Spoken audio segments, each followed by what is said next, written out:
সবটাই খারাপ, সবটাই খারাপ। আমি শুধু কম্পেয়ার করার জন্য বলছি যে ব্যাংক চোর, টাকা, দেশের সম্পদকে যারা একেবারে শেষ করে নিয়েছে, একটা দেশের টোটাল ইকোনমিকে যারা শুকিয়ে ফেলেছে লন্ডারিং এর মাধ্যমে, টাকা পাচার করার মাধ্যমে, সেই মানুষগুলোকে মসজিদে আসলে আমরা সবাই জায়গা দিয়ে বলছি নেতা আসছে, আসলে চোর আসছে। আসলে কি আসছে? শুধু চোর না, ও ডাকাত। এই ডাকাত এসেছে। সেই ডাকাতকে ইমাম সাহেব মাইক ছেড়ে দিয়ে বলে, ডাকাত সাহেব আপনি কিছু বলেন। তারা বলেছে, আমরা শুনেছি। মাথা নিচু করে আবার মাঝে মধ্যে মন না চাইলেও মাথা জ্বলেছে, বুঝেছি ডাকাতের যে ঠিক আছে, আপনার কথা ঠিক আছে। কোন পরিস্থিতিতে গেছে দেশ? একটা জুতা চুরি করছে, ওরে কত মানুষ কিলেতে আসে, ওরে কত মানুষ মারতে আসে, কিন্তু ডাকাতকে কেউ ডাকাত বলার সাহসও পায় না। বরং এক ডাকাতকে আহলে হাদিসের এক মিটিং এ নেওয়া হয়েছিল। বাংলাদেশ আহলে হাদিসের কোনো ভাই থাকলে কষ্ট নেবেন না, আমরা কোনো ছোটখাটো কোনো বিষয় নিয়ে আমাদের মধ্যে কোনো ধরনের এ ধরনের পরিস্থিতি সৃষ্টি করতে চাই না। হয়তো আহলে হাদিসের সব ভাইরা হয়তো বুঝতে পারে নাই, কোন একটা নেতার সাথে এটাও ডাকাতের বন্ধু হিসেবে আরেক ডাকাতকে দাওয়াত দিচ্ছে। সে ওখানে গিয়ে বলছে যে হ্যাঁ, কোরআনটাতে একটু প্রবলেমস আছে, তবে হাদিসটা ঠিক আছে। হাদিসটা ঠিক আছে, তবে কোরআনে একটু সমস্যা আছে। এটা ওই দাড়ি কামায় নৌকা দিয়া যেটা পালাইতে বেশি, ওই বাটপাটা বাংলাদেশের ইতিহাসে সবচেয়ে বড় অর্থনৈতিক মাফিয়ার নাম সালমানের রহমান। ওই বাটপার আমাদের কোরআনের প্রবলেমস ধরতে আসছে কোথায়? আহলে হাদিসের মিটিং। খুব কষ্ট লাগলো কি জানেন? বাটপারি করবে, ডাকাতের মতো কথা বলবে, ঠিক আছে, কিন্তু আহলে হাদিসের এই বিশাল সমাবেশে একটা হুজুর, সাহসী হুজুর দেখলাম না যে বলল যে ভাই এটা আপনি কি বলেন, এটা কারেকশন করেন, এটা কারেকশন করেন। সেদিন আপনারা দেখেছেন মিডিয়া থেকে কিছুকে মুছে দেওয়া যায় না, এটা এখনো আছে, দেখে নিয়ে আমার কথা মিলিয়ে দেখেন। একজন সাহসী তথা কথিত সহি আকীদার লোক সেদিন এই বাটপারের সামনে গিয়ে বলল না যে বাটপার সাহেব আপনার এই কথাটা আপনি কারেকশন করেন। সেই কলিজা হয় নাই, সেই কলিজা হয় নাই। বড় আফসোস লাগে আমাদের, আজকে আমরা কোথায় কতটা সহানুভূতিশীল ছিলাম তাদের ব্যাপারে, আর একজন হুজুর সাধারণ কিছু কথা বলে ওরে কোপানি রে কোপানি, ওর চামড়া সুদ্ধা ছিল ভালো, কারণ ওর এত শক্তি নাই, সামর্থ্য নাই, ঠিক না? গরিবের বউ সবাই ভাবি, গরিবের বউ নাকি সবাই কি ভাবি। এই নীতি থেকে আমাদের বেরিয়ে আসতে হবে, এই নীতি থেকে আমাদের বেরিয়ে আসতে হবে। এটা সাহাবীদের নীতি নয়, এটা ইসলামের রূলস নয়। মুসলমানদের অন্যতম কোয়ালিটি হচ্ছে কুফর আর কাফেরের ব্যাপারে আপোষহীন, কঠোর, আর মুমিনদের পরস্পরের ব্যাপারে সহানুভূতিশীল, স্নেহ পরায়ণ, তাদের পরস্পর তারা খুবই বন্ধুত্ব, ভালোবাসার সম্পর্ক বজায় রাখবে। সাহাবায়ে কেরাম তাদের জীবনের শেষ দিন পর্যন্ত এই বক্তব্যের প্রমাণ দিয়ে গেছে। আমি কিছুদিন আগে আপনাদের সামনে একটা আলোচনা করেছিলাম যে কতটা কঠোর ছিলেন তারা কুফর আর কাফেরের ব্যাপারে। বদরের যুদ্ধ সহ 27টি যুদ্ধে রাসূলুল্লাহ প্রত্যক্ষ নেতৃত্ব, পরোক্ষ নেতৃত্ব দিয়েছেন, ঠিক না? এর পরেও অনেক যুদ্ধ জিহাদ হয়েছে, কিন্তু কয়টা যুদ্ধ নিয়ে টপিক বানিয়ে মসজিদের মিম্বরে আলোচনা হয়েছে? হয়নি। আমাদের পাঠ্যপুস্তকে লাল গরুর গল্প এসেছে, কিন্তু জিহাদের গল্প আসেনি। এর কারণ কি? কারণ এখন আমরা বুঝতে পেরেছি পাঠ্যপুস্তক রচনার দায়িত্ব যাদের হাতে অর্পিত ছিল, এরা প্রত্যেকটা ছিল বাংলাদেশকে সিকিম আর হায়দ্রাবাদ বানানোর কর্মী। ক্লিয়ার কথা? কাশ্মীর দেশটাকে অন্যের হাতে তুলে দেওয়ার জন্য এই ক্লাবের মেম্বার ছিল তারা, এই ক্লাবের মেম্বার ছিল, ইসকন সদস্য ছিল।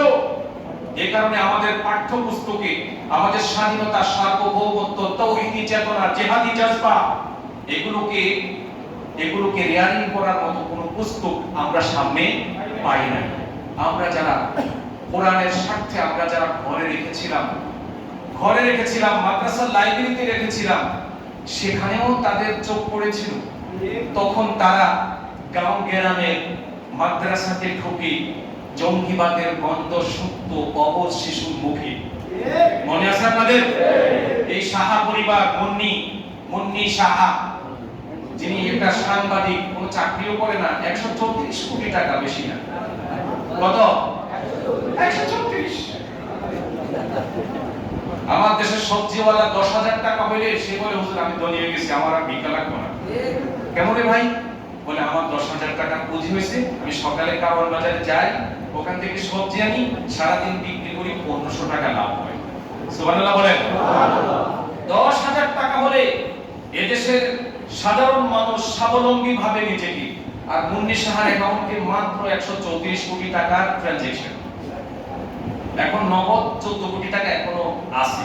তাড়াতাড়ি খাবলে খুবলে সরাই নেওয়ার পর এটা সরাই দিতে পারে না। কত কোটি? 14 কোটি। ও হিসাব দিতে পারবে? ও টাকা পাইছে কই? এই জন্যই তো আমরা মাঝে মধ্যে অবাক হতাম, এই দিনের বেলাকে সে অমাবস্যার রজনী কেমনে করে। আমি দেখতেছি এটা দিন, সকালবেলায় ফজরের নামাজ পড়ে টাটকা রোদের মধ্যে বসে বেশি, আর মুন্নি সাহেব এখন রাত 12টা বাজে। কেমনে পড়ে? কেমনে পড়ে? কারণ এটা বলার জন্য তার ঠোঁটকে, তার ব্রেনকে, তার মস্তিষ্ককে টাকার বিনিময়ে খরিদ করে নেওয়া হয়েছিল। পূর্বাঞ্চলের প্লটের বিনিময়ে সাংবাদিকের থোঁতা, আমাদের দেশে কত থোঁতা মানে মুখ কিনে নেওয়া হয়েছিল। 10 টাকার প্লট। আমি জেনে জেনে পাস করি, আমি আন্দাজে রেফারেন্স দিয়ে বলি না, আমি এটা জানি, এজন্য আমি বলছি। 10 টাকার প্লট যিনি পেয়েছেন, তা আমি নিজে জিজ্ঞেস করছি, ভাই একটু কথাবার্তা তো আপনারা বলতে পারেন, আপনারা তো নেত্রীর আশেপাশে থাকেন। ও ভাই 10 টাকার এই প্লটটা মাত্র 2 লাখ টাকা দিয়েছে। কেমনে? মাত্র 2 লাখ টাকায় 10 কাঠার প্লট দিয়েছে লেকের পাড়ে পূর্বাচলে, যার বর্তমান মার্কেট ভ্যালু 25 কোটি টাকা। তো 25 কোটি টাকা তাকে দিল কয় টাকায়? 2 লাখ টাকা জমাদানের মাধ্যমে। ও মৃত্যু পর্যন্ত ওর উত্তর পুরুষ যারা, এরাও কি কোনোদিন এর বিরুদ্ধে কথা বলতে পারবে? না, পারবে না। কথাগুলো এজন্য বলছি, সাহাবায়ে কেরাম স্বার্থের কাছে নিজেকে বিকিয়ে না দিয়ে শুধুমাত্র কেবলমাত্র আল্লাহর জান্নাতের প্রত্যাশায় সমগ্র জীবন ব্যাপী তারা এই আয়াতের বাস্তব এক্সাম্পল পৃথিবীবাসীর সামনে দেখিয়ে গেছেন। বদরের যুদ্ধ হয়েছে, বদরের যুদ্ধে অংশগ্রহণ করছে। ইসলামের ইতিহাসে সর্বপ্রথম সশস্ত্র লড়াই। এর আগে এই মুসলমানগুলো কোন যুদ্ধে অংশগ্রহণ করে নাই। অস্ত্র নাই, তলোয়ার নাই, ঘোড়া নাই, কিছুই নাই অস্ত্র যুদ্ধ করার মতো। যুদ্ধকে, অসম যুদ্ধকে চাপিয়ে দেওয়া হয়েছে আল্লাহর উপর তাওয়াক্কুল করে, ভরসা করে। মাত্র 313 জন বৃদ্ধ, বাচ্চা, নাবালেগ, মধ্যবয়সী, সব মিলাইয়া 313 জন। কতজন? 313 জন। যুদ্ধ করতে হবে কাদের সাথে? যুদ্ধ করতে হবে নিজের বাবার সাথে, যুদ্ধ করতে হবে মামার সাথে, যুদ্ধ করতে হবে খালুর সাথে। মারতে হবে নইলে করতে হবে। আল্লাহ বলেছেন, ইউকাতিলুনা ফি সাবিলিল্লাহ ফায়াকতুলুনা ওয়া ইউকতালুন ওয়া'দান আলাইহি হাক্কান ফিত তাওরাত। আল্লাহু আকবার বলেন। তাদের চরিত্র হচ্ছে তারা মারবে না হয় মরবে, মারবে না হয় মরবে। বলেছেন মরলেও ক্ষতি নাই, মারতে পারলেও ক্ষতি নাই, উভয় অবস্থায় তোমাদেরকে পুরস্কারের ঘোষণা দিয়েছেন কে? আল্লাহ। ইউকাতিলুনা ফি সাবিলিল্লাহি ফায়ুকতালুনা ওয়া ইউকতালুন। হয়তো মরবা নয়তো মারবা, দুই অবস্থার যেটাই তুমি থাকো না কেন, সাউফা তোমাকে অচিরেই ইউতিহিম আজরান আযীমা। তুমি মরে গেলেও পুরস্কৃত, আর বেঁচে থাকলেও তুমি পুরস্কৃত। কার কাছ থেকে? আল্লাহ। ওয়াদা কার? আল্লাহ। আল্লাহ। ওয়াদাটা আল্লাহ। তুমি মরলেও না, বাঁচলেও না। চলে গেলেন বদরের ময়দানে, চলে গেলেন। আবু উবাইদা রাদিয়াল্লাহু তাআলা যুদ্ধ করতে করতে একটা পর্যায়ে দেখলেন নিজের জন্মদাতা পিতা তার প্রতিদ্বন্দ্বী। কে প্রতিদ্বন্দ্বী? ও মুসলমান, আশিদ্দাউ আলাল কুফার রুহামাউ বাইনাহুম। যুদ্ধ করছেন, তলোয়ারের নিচে সামনে তাকিয়ে দেখলেন প্রতিপক্ষ নিজের জন্মদাতা পিতা। হযরত আবু উবাইদা যুদ্ধ করলেন, লড়াই করলেন, যুদ্ধ করতে করতে নিজের পিতাকে পরাজিত করলেন। তলোয়ারের আঘাতে মাথাটাকে দ্বিখণ্ডিত করে মাটিতে ফেলে দিলেন। গায়ের সামনে আসার পর ফুটবলের মতো লাথি মারলেন। আল্লাহু আকবার। আশিদ্দাতু আলাল কুফার। উদাহরণ নেন, তলোয়ারের আঘাতে গর্দান ফুটবলের মতো মাটিতে পড়েছে। আবু উবাইদা ফ্ল্যান্টিক শট করেছে, কিক করেছে। হযরতে আবু বকর সিদ্দিক রাদিয়াল্লাহু তাআলা তার চেয়ে নমনীয়, তার চেয়ে ভদ্র মার্জিত চরিত্রের মানুষ নবীর পরে আল্লাহ কাউকে বানায় নাই, নবীর পরে আর কাউকে বানায় নাই। তার চেয়ে এগিয়ে আছে শুধু নবী। নবী ছাড়া তার আমলের প্রতিদ্বন্দ্বী আর একজন মানুষ দুনিয়াতে নাই, হবে না, ছিল না, ঠিক না? রাসূল বলেছে আমার আবু বকরের আমলের ওজন এক পাল্লায় রাখা হবে, আর সমস্ত উম্মার আমল এক পাল্লায় রাখা হবে। আল্লাহর কসম, সমান হবে না। আল্লাহু আকবার। সেই আবু বকর যুদ্ধ করছে, যুদ্ধ করতে করতে দেখলেন তার প্রতিপক্ষ তার পৌরুষজাত সন্তান আব্দুর রহমান। তখনও তিনি ডিসবিলিভার, তখনও তিনি বিশ্বাসী নন। সেই আব্দুর রহমানের সাথে তীব্র লড়াই করলেন হযরত আবু বকর। আব্দুর রহমান এক পর্যায়ে বেকায়দায় পড়ে ধরাশায়ী হয়ে যে বুদ্ধিলেন, তখনই তিনি বললেন, ও আমার পিতা, আমি ঈমান এনেছি, আমি বুঝতে পেরেছি যে পিতা দুর্বল শরীর নিয়ে শক্তিশালী ছেলেকে পরাজিত করছে। এই স্পিড, এই শক্তি সে পেল কোথায়? নিঃসন্দেহে তার পক্ষে আল্লাহ আছে। আল্লাহু আকবার। আব্দুর রহমানের বিরুদ্ধে অস্ত্র ধরলেন হযরত আবু বকর সিদ্দিক রাদিয়াল্লাহু তাআলা। মুসআব ইবনে উমাইর যুদ্ধ করছেন, যুদ্ধ করতে করতে দেখলেন সেই ভাইটাই তার সামনে পড়েছে, যার পিঠে হাত রেখে ছোটবেলায় বাজারে যেতেন, মেলায় যেতেন। কত সুখ দুঃখের স্মৃতি।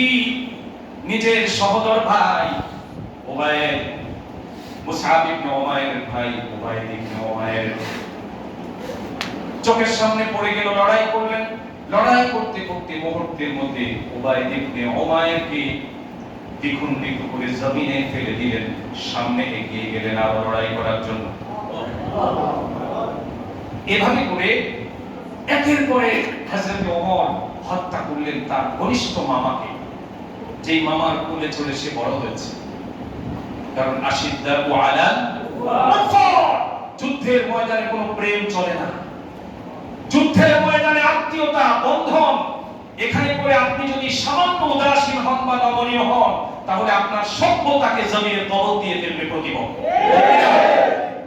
এখানে কোনো ছাড় নয়। সাহাবায়ে কেরাম ইতিহাস বলে দেখেন, সময় কম, এজন্য শর্ট করে ফেললাম। কে কাকে হত্যা করেছে? সর্বশেষ যে কথাটি এসেছে, যুদ্ধ শেষ, বিজয় দিয়েছেন কে? আল্লাহ। বন্দী হলেন কাফেররা। এবার তাদের মুক্তির ব্যাপারে রাসূলুল্লাহ প্রস্তাবনা চাইলেন সাহাবীদের কাছে। আবু বকর বললেন, এদের থেকে মুক্তিপণ নিয়ে ছেড়ে দেওয়া হোক, কারণ তাদের থেকে অর্জিত টাকা দিয়ে এই ভঙ্গুর ইসলামিক স্টেটকে আমরা মেরামত করব। তিনি চিন্তা করলেন, ওমরের কাছে প্রস্তাব আসলো, আপনার মতামত দিন। হযরত ওমর বললেন, না, আমার একটু ভিন্ন মত রয়েছে। সে ভিন্ন মত কি? আমার মত হলো এদের প্রত্যেকের মৃত্যুদণ্ড এখনই কার্যকর করা হোক, কারণ সাপের বাচ্চা সাপই হয়। সাপের ঘরে হরিণ হয় না, হয় না? সাপের ঘরে হরিণ হয় না। ইয়া রাসূলুল্লাহ, আমি তাদের চোখের দিকে, আমি তাদের কপালের দিকে, আমি তাদের অবস্থার দিকে তাকিয়ে ইসলাম নির্মূলের সেই জিজ্ঞাসা দেখতে পাচ্ছি। আপনি এদেরকে মৃত্যুদণ্ড কার্যকর করুন, এদেরকে পালাতে দিবেন না, এদেরকে মুক্তিপণ নিয়ে ছেড়ে দিবেন না, কারণ তারা ওপারে গিয়েও ষড়যন্ত্র করবে। এরা থামবে না, এরা থামার মতো জাতি না। ইনতাযারহুম ইউদিল্লু ইবাদাক, এদেরকে ছেড়ে দিলে আল্লাহর বান্দাদেরকে এরা ধ্বংস করবে, এদেরকে মৃত্যুদণ্ড দেন। এরপরে আমার শুধু এত পরামর্শ না, আমার সেকেন্ড পরামর্শ আছে। সেটা কি? বলে সেটা হচ্ছে যে মৃত্যুদণ্ড কার্যকর করার দায়িত্বটা তাকেই দিবেন যে যার আত্মীয়। সুবহানাল্লাহ বলবেন না? বন্দীদের মধ্যে বন্ধীদের মধ্যে, আমাদের সাহাবীদের মধ্যে যার আত্মীয় বন্ধী রয়েছে সেই সাহাবীকে তার মৃত্যুদণ্ড কার্যকর করার দায়িত্ব আপনি অর্পণ করুন। আমি তো ইংরেজি একটা তর্জমা পড়ি ইবনে কাসির, আমার এখনো মনে আছে হযরত ওমরের কথাটি এভাবে এসেছে, let us make it known to Allah that let us make it known to Allah that we have no mercy in our heart for the idolaters. সুবহানাল্লাহ বলেন। সেখানে বলা হচ্ছে, ও আল্লাহর রাসূল, আল্লাহর সামনে আমাদেরকে একবার প্রুভ করার জন্য সুযোগ দিন যে আমাদের এই হার্ট স্ক্যান করলেও আমাদের কলিজার কোথাও কাফের আর কুফরের ব্যাপারে বিন্দুমাত্র কোনো সহানুভূতি খুঁজে পাবেন না। আল্লাহু আকবার। Let us make it known to Allah that we have no mercy in our heart. আপনাকে তাজকিয়াতুন নফস করার জন্য আল্লাহ তাআলা পৃথিবীতে পাঠিয়েছেন। আমরা ছিলাম আইডোলেটর, আমরা মূর্তি পূজারী ছিলাম। এই মূর্তি পূজার প্রতি, মূর্তির প্রতি, কুফরের প্রতি, শিরকের প্রতি আপনার শিক্ষায় আমাদের কলিজা এতটা পিওর হয়েছে, এতটা পরিশুদ্ধ হয়েছে, এটা প্রুভ করার জন্য আমাকে একটা চান্স দিন, সুযোগ দিন। আমাদের এই কলিজায় কুফরের ব্যাপারে বিন্দুমাত্র কোনো সহানুভূতি নাই, এটা প্রুভ করার এখনই সময়। আল্লাহু আকবার কাবীরা। এজন্য বলেছি আমাকে হত্যা করার দায়িত্ব দিন আমার আত্মীয় যেটা ওটাকে। আশিদ্দাউ আলাল, ঠিক আছে তো? হাজার হাজার উদাহরণ পাবেন। এবার আসেন রুহামা বাইনাহুম, কতটা পরস্পর সহানুভূতিশীল ছিল। ইয়ারমুকের যুদ্ধে হযরত ইকরামা রাদিয়াল্লাহু তাআলা চরমভাবে আহত হলেন। আবু জাহেলের ছেলে ইকরামা রাদিয়াল্লাহু তাআলা ইসলাম গ্রহণ করে মুসলিম হওয়ার সৌভাগ্য অর্জন করেছেন। বাবার নসিব খারাপ, বাবার কপালে ইসলাম জুটে নাই, কিন্তু ইকরামা কবুল করেছেন ইসলাম। ইসলাম কবুল করার পরে ইয়ারমুকের যুদ্ধে তিনি অংশগ্রহণ করেছেন। তিনি এবং তার বরিষ্ঠ সাহাবী বন্ধু দুজনেই চরমভাবে আহত হন। পানির তৃষ্ণায় মরুভূমির উত্তপ্ত বালির উপরে আহত অবস্থায় ছটফট করছে। একজন পানি নিয়ে তার কাছে আগায় গেছে। হযরত ইকরামা দেখলেন পানির আরেকটা আওয়াজ ডান পাশ থেকে এসেছে। তিনি আহত মানুষ, ঠোঁট নেড়ে বললেন না, আমার মুখে পানি দেওয়ার আগে আমার ওই ভাইটার মুখে পানিটা দাও, আমার ওই ভাইটার মুখে পানিটা দাও, মনে হয় তার আমার চেয়ে বেশি কষ্ট হচ্ছে। দৌড়াইয়া পানি সরবরাহকারী চলে গেলেন আহত তিনজনের কাছে। তিনজন বললেন, আমার চেয়ে বেশি কষ্ট মনে হয় ইকরামা বলছে। পানি পানকারী ঘুরে এসে দেখলেন ইকরামা শহীদ হয়েছে। এরপরে আরেকজন আছেন, তিনিও শহীদ হয়েছেন। এই পাঁচজন লোক শাহাদাত বরণ করেছেন, একজনেরও পানি পান করা হয় নাই। তিনি পানির গ্লাসটা হাতে নিয়ে শুধু চিৎকার করে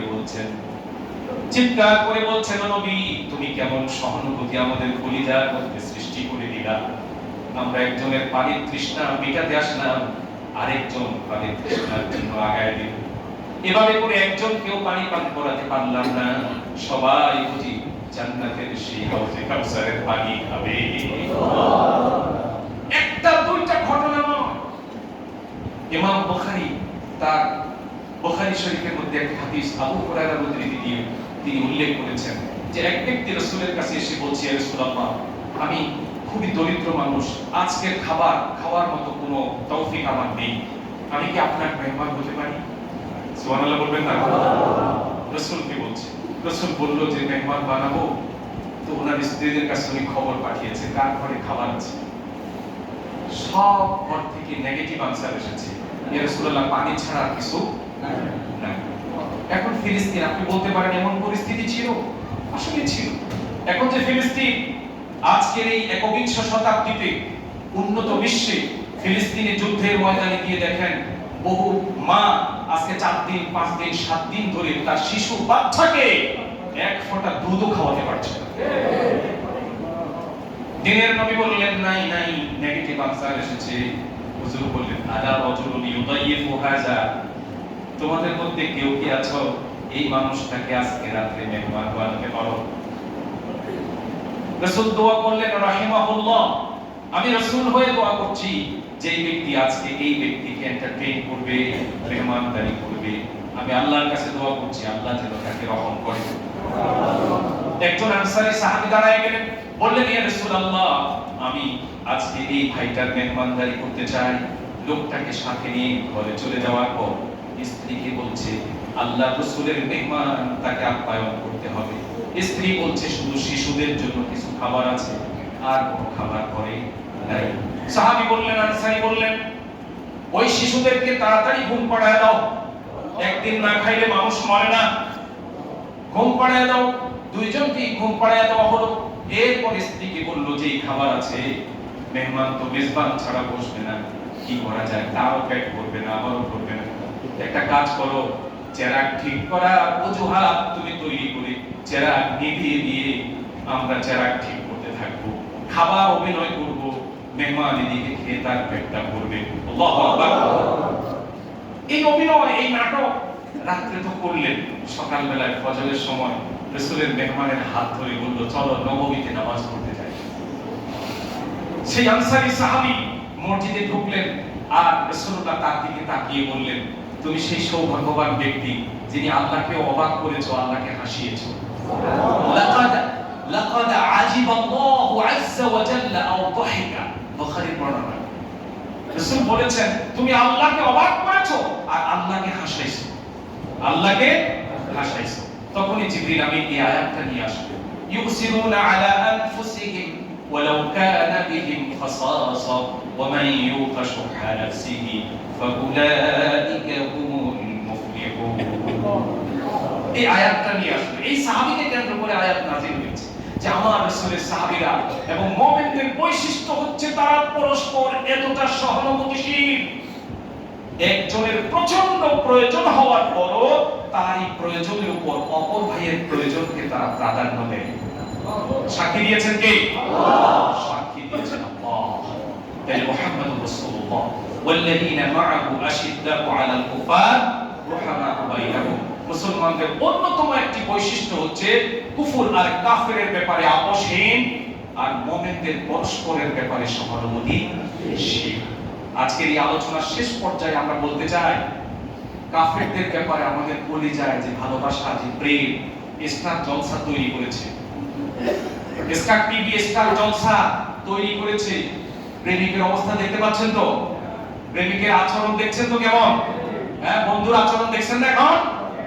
এখনো যদি কেউ বলতে চায় আমাদের এই প্রতিবেশী রাষ্ট্রটি আমাদের বন্ধু, তাহলে আমি বলবো সে সবচেয়ে বড় আধিপত্যবাদের গোলাম।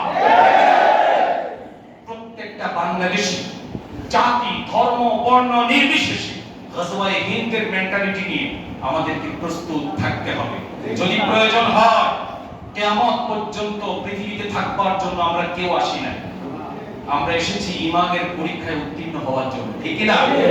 ভারতের মতো বিশাল অঞ্চল আমাদের নেই, এত অস্ত্র নেই। একটা কথা মনে রাখবেন, অস্ত্র দিয়ে যদি যুদ্ধ হতো, অস্ত্র দিয়ে যদি বিজয়ী হওয়া যেত, তাহলে বদর, উহুদ, খন্দকে মুসলমান বিজয় লাভ করতে পারতো না। বদর, উহুদ, খন্দক তো অনেক আগের ইতিহাস।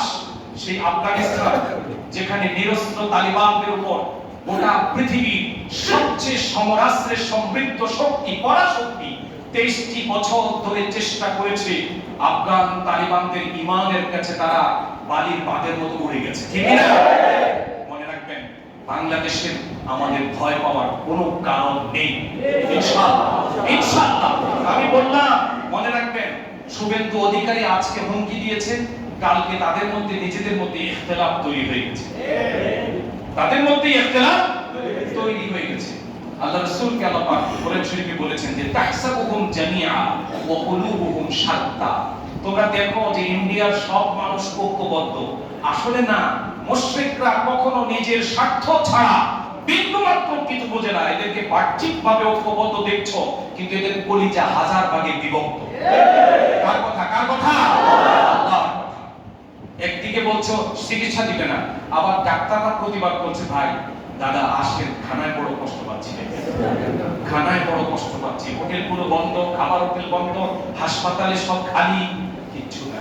আমি বিশ্বাস করি এই বাংলাদেশের মানুষ যদি শুধু দেশপ্রেম কাকে বলে, এই দেশপ্রেমের পরীক্ষা শুধু আমরা যে মুরগির দোকানে গিয়ে কোন জায়গায়? এই পরনের জামাটা রেব্যান্ডের কাপড়, আমাদের মাফলারটা বিদেশি, ঘড়িটা ইটালি, এটা চায়না, ওটা চায়না, ঠিক না? খালি মুরগির দোকানে গেলে মুরগির দেশি তো ভাই আছে না? মুরগির দোকান ছাড়া আমাদের দেশ প্রেম আর কোথাও আমরা যাচাই করি না, ঠিক না? ভবিষ্যতে যদি ডাক আসে দেশ প্রেমের পরীক্ষা দেওয়ার জন্য, প্রয়োজনে ভারতীয় সমস্ত পণ্য আমরা বর্জন করব। কে কে রাজি আছেন?